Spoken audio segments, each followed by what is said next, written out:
I'm very pleased to be joined by CFL on TSN's Matthew Scianitti. My good friend Matthew, I never thought I'd talk to you again, but here we are. Wow, Louie, that's a really overwhelming introduction. It's good to talk to you, my friend. Let's talk about what the Ticats have done, and let's start with the moves they've made in the last 24, 48 hours. Jagger Davis and Frankie Williams. Let's start with Davis, a key part of that defense for the Ticats to lock up.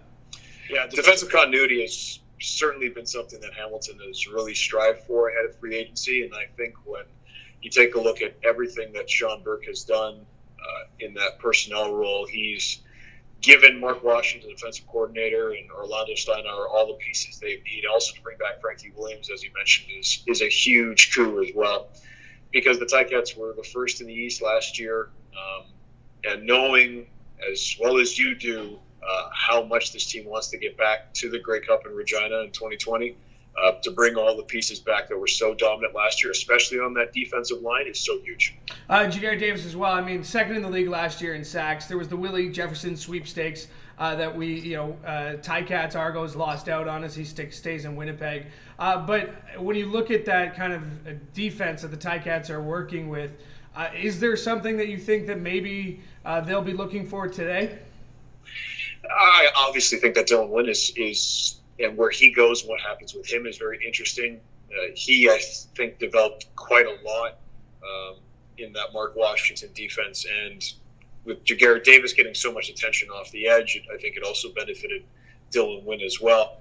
This has always been, for the Ticats at least, we know that the defensive line and the personality of a very cutthroat, hard-working defense has always been in the lifeblood of the Hamilton Tiger Cats, and knowing that there are a lot of guys on that team, especially in the coaching staff, who I'm sure have been kept up long nights after what happened in Calgary against the Winnipeg Blue Bombers, to know that they're striving to bring back all those pieces, and not just what they've done in the last 24 hours in bringing back Jagger Davis and Frankie Williams just a few days before that, but also bringing back Roll, also bringing back Rico Murray. They've done enough to bring back, have that defensive continuity. So I really think that if they can get Dylan Wynn at the right number, and we know what the Ticats are, they are a team that keeps a plan, that will not overspend, that is always willing to bring guys back because it is such a strong organization, but also not willing to bend too far.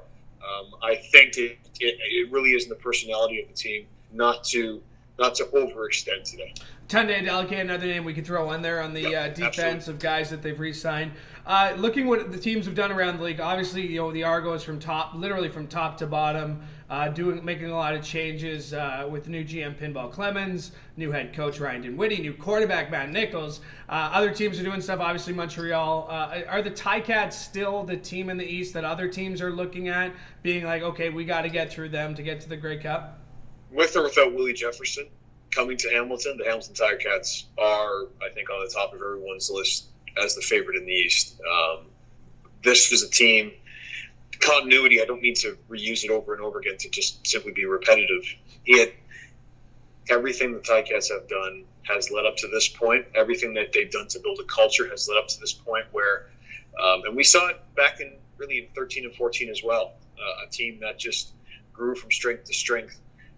But they weren't as dominant as last year's team. And I fully expect, when you look around the East in particular, what is Nick Arbuckle going to have around him in Ottawa? Because Marcel Desjardins is going to have to give him Nick Arbuckle guys to throw the ball to or hand the ball off to. The Argos are basically going through a whole cultural reset yet again with Ryan Dinwiddie and Matt Nichols. And how does that quarterback situation unfold? Really, who is he going to be throwing the football to? Because they're looking for weapons. If they're not going to sign them, I guess they're going to have to find them, as Pinball Clemens told the media yesterday.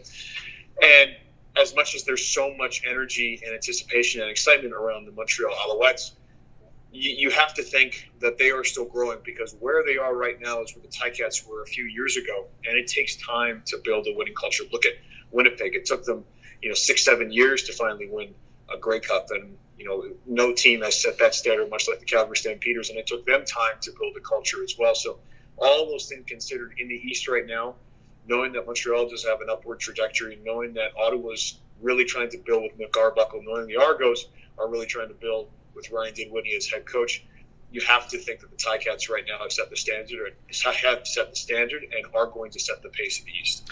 Matthew, I know it's a busy day for you. Always appreciate catching up, and I'm glad that we got to talk again. Hopefully we'll get to talk again soon. Let's make it sooner rather than later, Louie. Sounds good, buddy. Take care. There he is, Matthew Scianitti from the CFL on TSN.